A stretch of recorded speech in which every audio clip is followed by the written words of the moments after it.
حضرت صدیق اکبر رضی اللہ عنہ نے کہا کہ وہ بنو ثقیف، وہ طائف والے، تو ان کو بھی پوری تاریخ ذہن میں آ گئی کہ وہاں کی جماعت آئی ہے اور وہ حضور اکرم صلی اللہ علیہ وسلم کے یہاں جا رہے کلمہ پڑھنے جا رہے ہیں۔ اب یہ اتنی بڑی بات تھی کہ جو حضور کو براہ راست جا کر کے سنا رہے، حضور خوش ہوں گے اور حضور کی دعائیں ملے، لیکن صحابہ میں عجیب بات، ایثار اور ہمدردی، جو ایثار کے واقعات پڑھتے ہیں نا، اپنی ضرورتوں پر دوسروں کی ضرورت کو مقدم کرنا، اور یہ معمولی نہیں تھی کہ حضور کو خوش کر دینا اور حضور کو خوشخبری سنانا، اور اس طائف کی جس طائف سے آپ کے ساتھ یہ ہوا تھا۔ اس سب ان واقعات میں ہماری اور آپ کی رہبری ہے،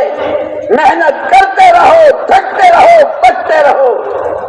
تھکتے رہو، لگتے رہو، پچتے رہو، روتے رہو، مانگتے رہو، کرنے والی ذات اللہ، جس کو کہاں سے کب۔ صدیق اکبر رضی اللہ تعالیٰ عنہ نے یوں فرمایا، بھائی مغیرہ،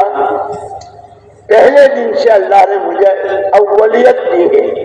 حضور کا ساتھ دینے میں، یہ ایک موقع ہے، اگر تم چاہو تو مجھے اجازت دے دو، میں جا کے حضور کو خوشخبری سنا دوں۔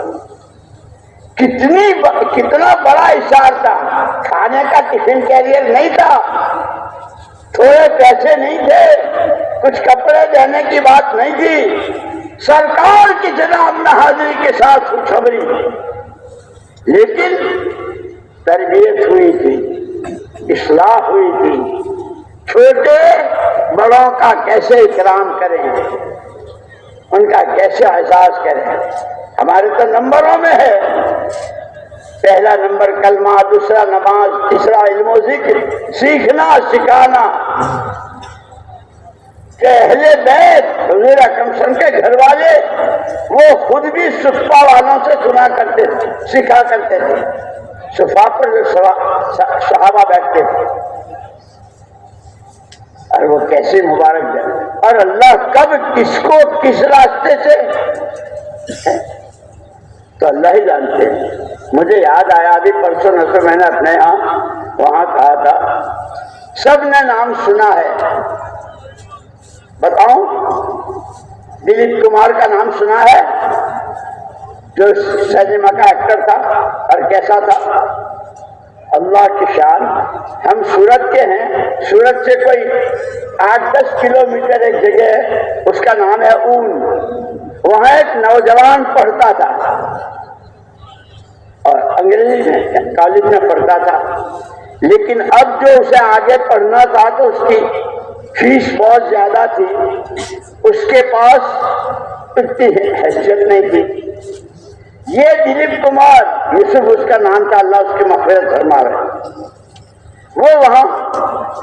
ارے بھائی تو وہ اس لڑکے کو لے گئے اپنے ساتھ بمبئی، اور اپنے آفس میں لے جا کر کے آفس کے مینیجر سے کہا کہ یہ لڑکا جب تک اس کی پڑھائی ہوگی ہر مہینے اس کو اتنا دیتے رہنا۔ اس کی تعلیم پوری ہوئی اور پھر وہ ایسا، اور اس نے ایک نصیحت کی تھی دلیپ کمار نے، میری ایک بات سن لے، وہاں بمبئی میں جو مرکز تھا کہ کبھی جمعرات ناغہ مت کرنا، جمعرات کے اجتماع میں ضرور جانا، اس کی وجہ سے وہ نوجوان جس نے یہ ساری ڈگریاں بھی پاس کی، جمعرات کی بھی، اور پھر اس کے بعد 4 مہینے اور چلے اور کاکا، اللہ کی شان، ایک مرتبہ مسجد نبوی میں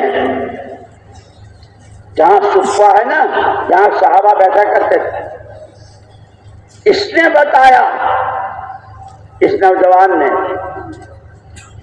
کہ مجھے بہت تعجب ہوا، ہم حج میں تھے تو وہ یوسف دلیپ کمار بھی آیا ہوا تھا، اور وہ صفہ پر بیٹھا تھا اور رو رہا تھا، اللہ کے رسول، اللہ کے رسول، میرے دوستو، اللہ کب کس کو ذریعہ بناوے، کب کس کی قسمت کھولے، اسی لیے کہا اپنی جان، اپنا مال، اپنی صلاحیتیں یہ ہماری نہیں ہیں۔ مولانا الیاس صاحب رحمۃ اللہ علیہ اس کو بہت فرماتے تھے، پوری امت کے ہر طبقے کے ہر فرد سے اس غلط فہمی کو نکالنا چاہتا ہوں۔ ہر ایک کہتا میری جان، میرا مال، میری صلاحیت، لایا کہاں سے؟ وہ تو اللہ کی دی ہوئی ہے۔